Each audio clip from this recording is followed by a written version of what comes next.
The art of work by Jeff coins, right. अपने असली काम और जीवन के उद्देश्य को खोजने की कला, है ना। क्या आपने कभी खुद से पूछा है कि मैं असल में करना क्या चाहता हूँ? मेरी ज़िंदगी का पर्पस क्या है? क्या मैं वही कर रहा हूँ जिसके लिए मैं बना हूँ? हमें से बहुत लोग इन सवालों के जवाब खोजते रहते हैं। हमें लगता है कि एक दिन अचानक कोई ऐसा मोमेंट आएगा जब हमें अपना पैशन, अपना पर्पस और अपनी सही कैरियर हमें मिल जाएगी। लेकिन जेफ कॉइंस अपनी किताब द आर्ट ऑफ वर्क में बताते हैं कि आपका पर्पस कोई ऐसी चीज़ नहीं है जिसे आप बैठकर खोजें और खोज लें। उसे जीते जीते बनाया और पहचाना जाता है ना। यह किताब हमें बताती है कि मीनिंगफुल काम की जर्नी कैसी होती है और कैसे हम अपने अनुभवों को, अपने फेलियर्स को, अपने अपॉर्चुनिटीज़ को और दूसरों की मदद से अपना रास्ता खोज सकते हैं। पहला पॉइंट क्या है? पहला पॉइंट है आपका जीवन एक कहानी। क्या है? आपका जीवन एक कहानी है।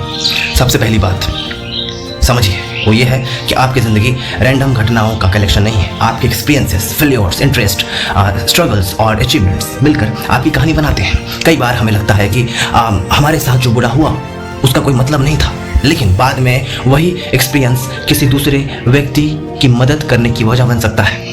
इसलिए अपने पास्ट को केवल रिग्रेट की नज़र से मत देखिए, है ना। अपने आप से पूछिए कि मैंने अपनी ज़िंदगी में क्या क्या सीखा है, क्योंकि हो सकता है कि आपकी सबसे बड़ी कमज़ोरी ही भविष्य में आपकी सबसे बड़ी स्ट्रेंथ बन सकती है। सेकंड पॉइंट है कि हमारी ज़िंदगी में कुछ चीज़ अचानक होती है। किसी व्यक्ति से मुलाकात हो जाती है, कोई हमें किताब मिल जाता है ना। कोई एक नया अपॉर्चुनिटी अचानक से हमारे सामने प्रकट हो जाता है ना। किसी घटना से हमारी सोच बदल जाती है और इन्हें आप जो है एक्सीडेंट्स कह जाते हैं कि ये एक्सीडेंटल हो गया, एक्सीडेंटल तरीके से हो गया। जेफ कॉइंस के अनुसार केवल एक्सीडेंट काफ़ी नहीं है, आपको अवेयर भी रहना होगा, क्योंकि अपॉर्चुनिटी सामने आने के बाद भी अगर आप उसे पहचान नहीं पाए तो वह अपॉर्चुनिटी आपके लिए बेकार हो जाती है। इसलिए ज़िंदगी में हमेशा थोड़ा क्यूरियस रहना बहुत ज़रूरी है। देखिए कि कौन सी चीज़ें बार बार आपका ध्यान खींच रहा है। कौन सा काम करते समय आपको समय का पता ही नहीं चलता, है ना। कौन सा काम आपको खींच रहा है और कौन सा काम करते समय आपको टाइम का पता ही नहीं चला, आपको समय का पता ही नहीं चला, लेकिन आप करते जा रहे हो बिना रुके। कौन सी समस्या को सॉल्व करना आपको अच्छा लगता है? किस तरह की चीज़ों के लिए लोग आपकी मदद मांगते हैं, है ना। किस तरह की चीज़ों के लिए लोग आपकी मदद मांगते हैं? इन संकेतों को इग्नोर करना, है ना। इन संकेतों को इग्नोर करना किसी भी तरीके से सही नहीं होगा। Third point is what? सीखने की प्रक्रिया। आज की जनरेशन अक्सर जल्दी सक्सेस चाहती है। हम चाहते हैं कि आज शुरू करें, है ना। हम चाहते हैं कि आज शुरू करें और कल एक्सपर्ट बन जाए, लेकिन मीनिंगफुल वर्क ऐसे नहीं बनता, है ना। इसे कहते हैं अप्रेंटिसशिप, है ना। इसे कहते हैं, मतलब क्या है कि किसी ऐसे व्यक्ति से सीखना जो आपसे आगे है।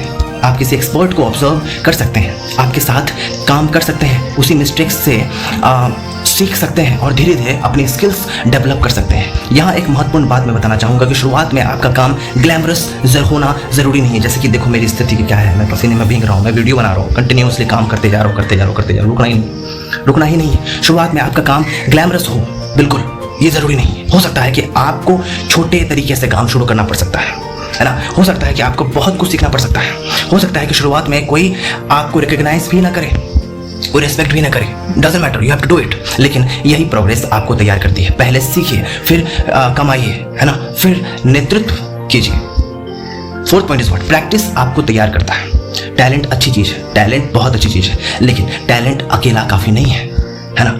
अगर आपके पास टैलेंट है लेकिन प्रैक्टिस नहीं है तो आपका पोटेंशियल केवल आपका जो पोटेंशियल है वो केवल पोटेंशियल ही रह जाएगा।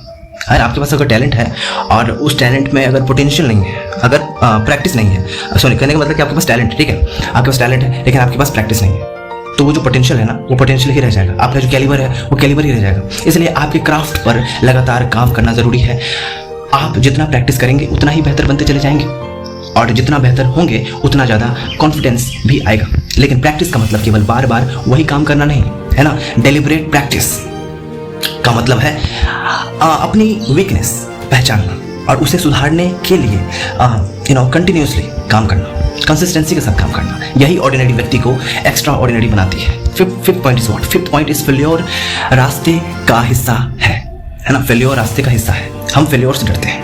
एक बार असफल हुए और हमने मान लिया कि शायद मैं इसके लिए बना ही नहीं हूँ। लेकिन हमें समझना ये पड़ेगा कि फेल्योर असल मायने में कोई कोई फेल्योर नहीं है, वो बहुत बड़ा फीडबैक है। वो फेल्योर एक फीडबैक है ना। हम जब तक गलती को समझेंगे, जब तक गलती को हम मानेंगे नहीं, एक्सेप्ट करेंगे नहीं, तब तक वो एक फीडबैक के रूप में वो सुधार की प्रक्रिया में नहीं जाएगा ना। कभी सुधार हो सकता है, शायद मैं इसके लिए बना ही नहीं हूँ। इस तरह का नेगेटिविटी आपके दिमाग में सराउंड होने लगता है, चलता रहता है। लेकिन किताब का सबसे बड़ा लेसन क्या है कि फेल्योर हमेशा यह साबित नहीं करता कि आप गलत रास्ते पर हैं। कभी कभी फेल्योर केवल यह बताता है कि आपको अपना तरीका बदलना है। अगर एक रास्ता काम नहीं कर रहा तो इसका मतलब ये नहीं है कि डेस्टिनेशन गलत था या गलत है। हो सकता है कि आपको दूसरा रास्ता अपनाना पड़ जाए, है। इसलिए फेल्योर को आइडेंटिटी मत बनाइए। फेल्योर को एक फीडबैक के रूप में इस्तेमाल कीजिए और अपनी खामियों को ओवरकम कीजिए और खूबियों को बनाइए, है ना। खामियों को जो है खूबियों में बदलने के लिए ही फेल्योर का होना होता है। उससे डिमोटिवेट होना नहीं है, उससे मोटिवेट होना है ना। Just try to abbreviate the positive thing from the negative one. मैं फेल्योर हो गया और मैं फेल्योर हूँ, इन दोनों में बहुत अंतर है ना, बहुत अंतर है। आपकी कॉलिंग एक ही दिन में नहीं मिलती, है ना। आपकी जो कॉलिंग है वो एक ही दिन में नहीं मिलती। बहुत लोग सोचते हैं कि उन्हें एक दिन अचानक पता चलेगा यही मेरा पर्पस है, लेकिन वास्तविकता अक्सर इससे अलग होती है।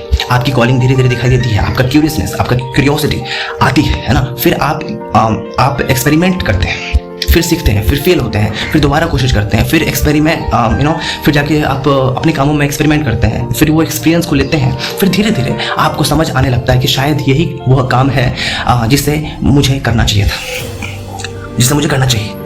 इसलिए पर्पस को खोजने के लिए हमेशा परफेक्ट आंसर का इंतजार मत कीजिए। एक्शन लीजिए, किसी भी तरीके से एक्शन लीजिए, करते रहिए। अपने आप आपको वो प्रैक्टिस के बलबूते आपको समझ आ जाएगा कहाँ खामियां थी, कहाँ खूबियां थी और कैसे मुझे ठीक करना था। 7 point is what? 7 point is mentors की ज़रूरत होती है। जो टीचर्स होते हैं, जो मेंटोर्स होते हैं, उसकी ज़रूरत होती है। आप अकेले भी बहुत कुछ सीख सकते हैं, है ना। लेकिन सही मेंटोर आपकी जर्नी को कई साल छोटा कर सकता है। एक अच्छा मेंटोर आपको केवल नॉलेज नहीं देता है, वह आपको यह भी दिखाता है और मार्गदर्शन देता है कि क्या करना चाहिए, क्या नहीं करना चाहिए, कौन सी मिस्टेक अवॉइड करनी चाहिए और आपकी पोटेंशियल कहाँ छुपी हुई है। इसलिए अपने आसपास ऐसे लोगों को खोजिए जो उस क्षेत्र में आपसे आगे हो जहाँ आप जाना चाहते हैं। लेकिन केवल मेंटोर ढूंढना ही काफ़ी नहीं है, उनकी एडवाइस को एक्शन में बदलना भी ज़रूरी है ना। बहुत लोग होते हैं जो ज्ञान को पाते हैं लेकिन ज्ञान पाने के बाद जो है उसके ऊपर इंप्लीमेंट नहीं करते, एग्जीक्यूट नहीं करते, उसके ऊपर एक्शन नहीं लेते, इसलिए वो पीछे हो जाते हैं।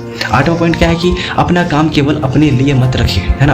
अब जो आपका अपना काम है वो सिर्फ अपने लिए मत रखिए। जब आप कोई स्किल सीखते हैं और सीख लेते हैं तो अगला स्टेप क्या होना चाहिए, उसे दुनिया के सामने रखना।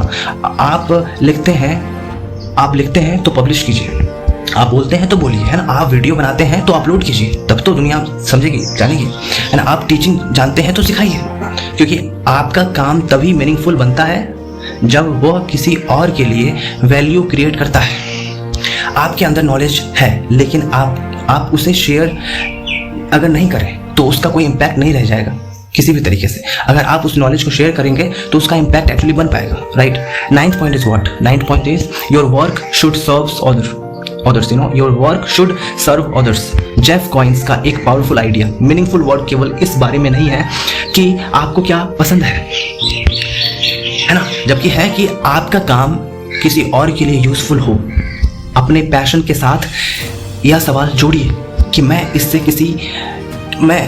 किसकी मदद कर सकता हूँ। जब पैशन और सर्विस मिलते हैं तब काम में डीपर मीनिंग पैदा होता है। इसलिए केवल यह मत पूछिए कि मुझे क्या पसंद है, बल्कि यह पूछिए कि मैं किस समस्या को सॉल्व करने में दूसरों की मदद कर सकता हूँ। यही सवाल आपके कैरियर और पर्पस को नई डायरेक्शन दे सकता है। 10वां पॉइंट है आपका अपना मास्टरपीस बनाइए, है ना। आपको अपना एक मास्टरपीस बनाना पड़ेगा।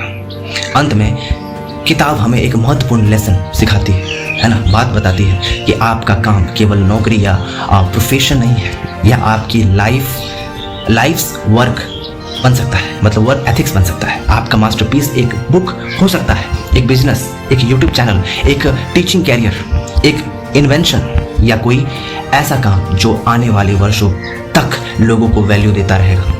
लेकिन मास्टरपीस एक दिन में नहीं बनता, ये छोटे छोटे कामों से बनता है। एक वीडियो, एक पेज, एक लेसन, एक प्रैक्टिस सेशन, एक फेल्योर, एक इम्प्रूवमेंट और फिर दूसरा प्रयास। छोटे प्रयासों की कंसिस्टेंसी ही बड़े काम को जन्म देती है। So the art of work का सबसे बड़ा लेसन, इस पूरी किताब का सार कुछ शब्दों में अगर मैं समझाऊं तो यह है कि अपना पर्पस बैठकर खोजिए। What's your purpose, what's your purpose, उसे एक्शन के जरिए डिस्कवर कीजिए। अपने पास्ट को समझिए, अपने इंटरेस्ट्स को ऑब्जर्व कीजिए, नई अपॉर्चुनिटीज़ को पहचानिए, मेंटोर से सीखिए, प्रैक्टिस कीजिए, फेल्योर से डरिए मत, अपनी स्किल्स को दुनिया के सामने रखिए और सबसे ज़रूरी बात, ऐसा काम कीजिए जिससे केवल आपको नहीं बल्कि दूसरे लोगों को भी प्रोडक्टिविटी मिले, वैल्यू मिले, राइट। क्योंकि आखिर में मीनिंगफुल लाइफ केवल ये नहीं पूछती है ना, आखिर में जो मीनिंगफुल वर्क है वो केवल ये नहीं पूछती कि मैंने कितना कमाया, बल्कि यह पूछती है कि मेरे काम से दुनिया को क्या मिला, मतलब मेरे काम से दुनिया को क्या मिला। और शायद यही द आर्ट ऑफ वर्क की सबसे खूबसूरत सीख है। आपका काम केवल आपकी नौकरी नहीं, आपका काम आपकी कहानी का हिस्सा है। इसलिए परफेक्ट मोमेंट का इंतजार मत कीजिए, छोटे शुरुआत कीजिए, सीखते रहिए, काम करते रहिए, गलतियाँ कीजिए लेकिन उसको सुधार कीजिए, फिर सुधारिए, है ना, और धीरे धीरे उस काम की ओर बढ़ते जाइए जिसे करते हुए आपको लगे कि यही काम वो काम है जिसके लिए आप बने थे। तो बात यही है। आपको अगर पसंद आ रहा है मेरे कंटेंट तो मैं तो ये कहूँगा कि please subscribe to my channel, क्योंकि मैं वैसे कहता नहीं हूँ, बहुत मेहनत लगता है। आप देख सकते हो मेरा हालत क्या है, और मैं चाहता हूँ कि एक समय के बाद मेरा पर्टिकुलर जो चैनल है वो बहुत बड़ा बने, और मैं बहुत ज़्यादा कोशिश कर रहा हूँ और मैं करता रहूँगा। ठीक है, अभी गर्मी का मौसम है तो बारिश कभी होती है, कभी गर्मी आता है तो यह हालत हो जाती है, लेकिन जब ठंडी का मौसम आएगा तो शायद ये परेशानियाँ नहीं होगी। ठीक है, ओके फाइन, बट करना तो पड़ेगा, कंटेंट क्रिएशन करना तो पड़ेगा, चाहे कितना भी लंबा हो, जैसी भी परिस्थिति हो, परिस्थितियों की बुनियाद पे हमें अपने आप को कॉम्प्रोमाइज़ नहीं करना चाहिए, राइट। बट हाँ, करना तो पड़ेगा, सो मैं कर रहा हूँ। सो आप लोग का भी काम है कि प्लीज़ थोड़ा प्यार जताओ और इसको आगे बढ़ाओ, राइट।